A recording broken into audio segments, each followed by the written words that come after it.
Warahmatullahi wabarakatuh. Kita bertemu kembali hari ini untuk berbicara dan berdiskusi dalam mata kuliah sosiopragmatik. Tapi hari ini saya akan fokus membahas tentang prinsip kerjasama. Teman-temanku, mahasiswa yang hebat dan luar biasa, mari kita awali dulu dengan baca basmalah bersama-sama. Bismillahirrahmanirrahim. Teman-teman pernah berkomunikasi ya? Bagaimana kita bisa mengambil sebuah situasi di mana kita tidak sendirian. Kita ada kawan, ada lawan tutur, ada partisipan.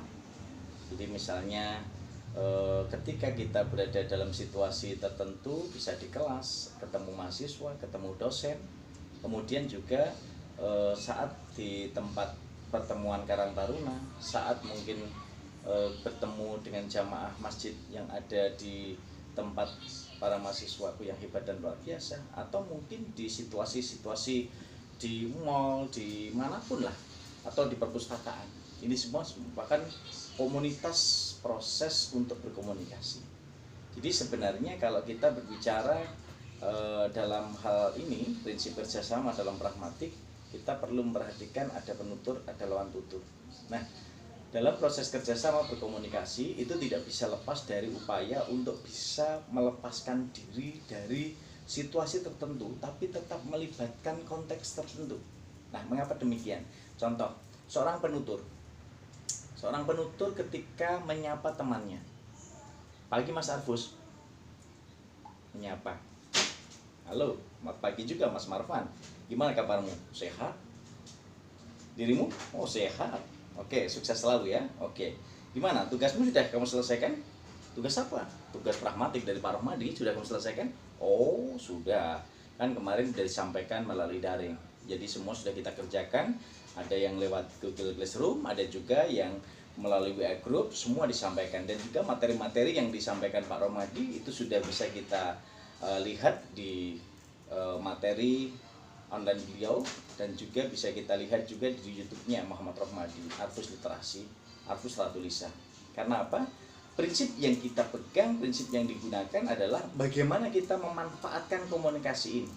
Media yang digunakan akan sangat berpengaruh. Apakah kita berkomunikasi dengan lawan tutur langsung atau kita berkomunikasi dengan lawan tutur tidak langsung. Nah, kawan-kawanku yang hebat dan luar biasa, kalau kita berbicara secara tidak langsung, itu berarti mengandung implikatur. Nah, sebagai contoh, kita bisa melihat aspek konteks antara Mas Arfus dan Mas Arfan tadi untuk bisa menyampaikan sebuah tindak tutur itu akan bisa bersinggungan langsung. Bagaimana ketika kawan kita Mas Harjono, kemudian kawan kita ada yang sedang menyampaikan hasil diskusinya, sebuah makalah yang dipaparkan, entah mengkaji wacana yang ada di media cetak, mengkaji wacana yang ada di media elektronik, ataupun mungkin di radio, itu semua akan berdampak. Dan ini jelas akan berpegang teguh pada bagaimana kita mengomunikasikan.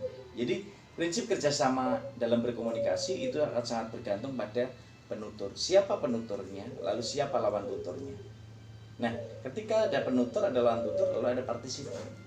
Nah, dalam prinsip kerjasama, kalau kita lihat beberapa teori yang sudah dipahami, tentu teman-teman juga sudah membaca bagaimana kita memanfaatkan prinsip kerjasama memenuhi 4 maksim. Maksim kualitas, maksim kuantitas, maksim relevansi, dan maksim cara. Nah, maksim kuantitas ini berarti kita mematuhi prinsip komunikasi yang memenuhi apa yang diinginkan oleh lawan tuturnya. Bagi contoh, Mas Arfus, apa yang sedang Anda kerjakan? Lalu Mas Arfus menjawab, saya sedang menulis. Selesai. Nah, ini memenuhi maksim kuantitas karena jawaban yang diperlukan oleh sang penutur itu seperti apa yang disampaikan oleh lawan tuturnya. Kemudian ketika kita menyimak contoh dari maksim kualitas, bagi contoh, Mas Marfan, ibu kota Republik Indonesia mana? Dijawab oleh Mas Marfan, Indonesia, ibu kota di Jakarta. Nah, ini memenuhi maksim kualitas. Tapi ketika Mas Marvan menjawab bahwa ibu kota Republik Indonesia di Surakarta, ini melanggar maksim kualitas. Tapi di balik pelanggaran maksim ini tentu memiliki tujuan tertentu. Jadi disinilah sebenarnya kalau kita ingin melihat aspek komunikasi antara penutur lawan tutur, mesti ada yang memiliki tujuan merupakan implikatur, lalu ada juga yang tujuannya secara langsung atau tersurat. Nah, yang ketiga, maksim relevansi. Ketika kita berbicara masalah penguatan dagang, penguatan materi yang diinformasikan seorang marketing, itu tentu akan tidak jauh bergerak ketika kita menggunakan rumusnya PDP Pak Hermawan Kartajaya. Mas Arfus, apa yang menjadi kunci utama untuk menjual produk-produk yang kamu miliki? Lalu Mas Arfus menjawab, saya gunakan PDP-nya Pak Hermawan Kartajaya. Wow, Mas Marvan kaget, loh kok bisa? PDP? Iya, PDP Pak Hermawan Kartajaya itu positioning, different, lalu branding. Nah, PDP ini ternyata memiliki relevansi terkait dengan teori marketing, dan ini ternyata meningkatkan hasil penjualan yang sangat luar biasa. Nah, oleh karena itu perlu diperhatikan bagaimana kita memaksimalkan berbagai program ketika kita berkomunikasi dengan lawan tutur kita. Dan yang terakhir, maksim cara. Nah, kalau kita berbicara maksim cara, ini merupakan prinsip komunikasi kerjasama antara penutur dan lawan tutur yang mematuhi prinsip bagaimana ada cara untuk mengungkapkan. Nah, Mas Marvan, kiranya bisa tidak sampaikan kepada Pak Rohmadi agar kuliah kita hari ini melalui daring? Oh, tentu. Bapak, virus corona saat ini sedang mengejala. Jadi kuliah kita sebaiknya agar tidak terkena corona bisa kita lakukan melalui daring. Nah, ini perwujudan ada relevansi, ada maksim relevansi yang terhubung di sana untuk bisa mengungkapkan ide dan gagasan secara cemerlang. Jadi ada tag, konteks, dan konteks dalam komunikasi, dalam diskusi yang kita gunakan, dan ini tidak bisa lepas dari aspek bagaimana kita bisa memanfaatkan berbagai program ketika kita memanfaatkan ide dan gagasan antara penutur dan lawan tutur. Itu akan sangat bergantung. Misalnya Mas Saiful bisa jelaskan bagaimana ketika kita berdiskusi di wedangan di Jalan Kabut waktu itu. Iya, antara Mas Sidik, kemudian Dimas, kemudian ada Mas Saiful, semua bisa mendengarkan langsung tuturan pedagang hiknya Mas Aryanto. Jadi sebenarnya kalau kita perhatikan dalam sosiopragmatik, tadi sudah saya jelaskan prinsip kerjasama dan pragmatik. Sekarang kita lihat bagaimana penggunaan bahasa dalam sosiolinguistik. Jadi sebenarnya kalau kita perhatikan, sosiolinguistik ini menjadi salah satu bagian pemanfaatan karakteristik bahasa. Jadi ketika kita memahami prinsip komunikasi yang dijalankan dalam berkomunikasi antara penutur dan lawan tutur tadi, tentu kita juga akan bisa melihat karakteristik pemakaian bahasa seseorang. Sehingga kita bisa melihat dialeknya, idioleknya, atau mungkin juga geografi dialeknya. Ini semua akan sangat bergantung dari upaya, dari pemanfaatan tek-kotek dan kotek yang kita manfaatkan untuk bisa melihat jenis-jenis tindak tutur apa yang digunakan, faktor-faktor apa yang mempengaruhi tuturan tersebut, lalu fungsi tuturan itu apa. Dan kita juga bisa melihat bagaimana makna tuturan yang digunakan oleh penutur, lawan tutur, dan juga partisipan.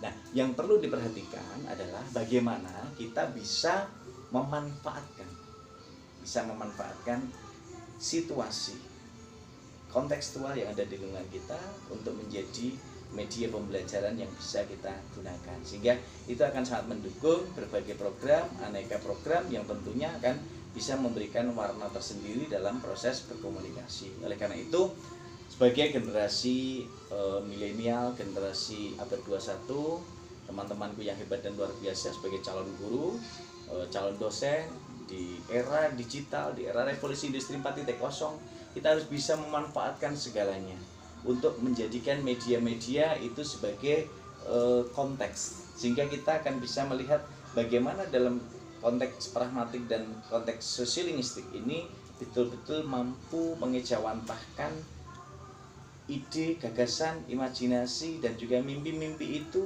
terejawantahkan dalam dunia nyata. Dan itu semua akan bisa kita lihat, berbagai kategori yang bisa kita lihat, kita cek dari semua aspek. Nah, itu semua menjadi bagian dari kemerdekaan dalam proses belajar, sehingga program Merdeka Belajar itu akan terwujud ketika kita bisa belajar dari semua konteks semesta. Konteks semestaan itulah yang menjadikan kita sebagai media-media yang tentu akan sangat bergantung untuk bisa menjadi salah satu bagian yang tentu akan bisa kita manfaatkan, tentu akan bisa kita gunakan, dan ini menjadi salah satu bagian upaya pengembangan keilmuan kita dalam bidang sosiopragmatik. Nah, oleh karena itu, kawan-kawanku, teman-temanku yang hebat dan luar biasa, kalian sebagai generasi-generasi Indonesia yang luar biasa tentu akan menggunakan konteks komunikasi, bagaimana kita bisa memanusiakan manusia, menghargai manusia, bisa memanfaatkan semua aspek-aspek dalam berkomunikasi, dan itu bagian penting yang tentu akan bisa berdampak pada situasi tertentu. Oke, baik. Ada pertanyaan yang disampaikan hari ini? Oke, baik. Mas Dimas. Ya.